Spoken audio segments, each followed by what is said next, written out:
Hi, this is Kent with the Effective Church Group. Thanks for joining me for this week's church tip. Let me ask you something. Have you ever looked around your sanctuary the Sunday after Easter and thought, where did everybody go? One week it's standing room only. The next it feels like a ghost town. Sound familiar? You're not alone. Many churches experience this post-Easter dip. But here's the good news, it doesn't have to be this way.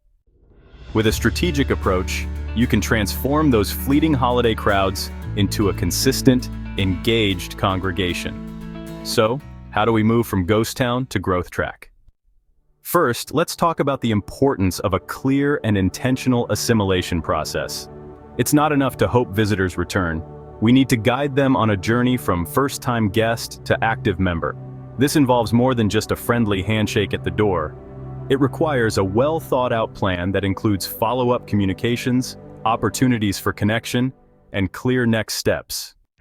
Consider implementing a growth track program, a series of classes or sessions that introduce newcomers to your church's mission, values, and opportunities for involvement. This not only helps visitors feel welcomed, but also provides them with a roadmap for their spiritual journey within your community.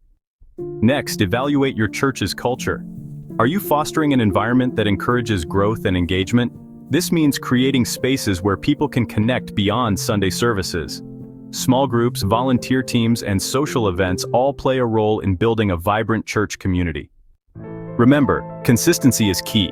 Regularly assess and refine your assimilation process to ensure it's effective and aligns with your church's mission. Solicit feedback from new members about their experiences and be willing to make adjustments as needed. By taking these intentional steps, you can turn the post-Easter slump into sustained growth. It's about more than just numbers. It's about building a thriving, engaged community that reflects the love and mission of Christ. If you found this tip helpful, please like this video and subscribe to our channel for more insights and strategies. Thanks for joining me. Until next week, keep on transforming.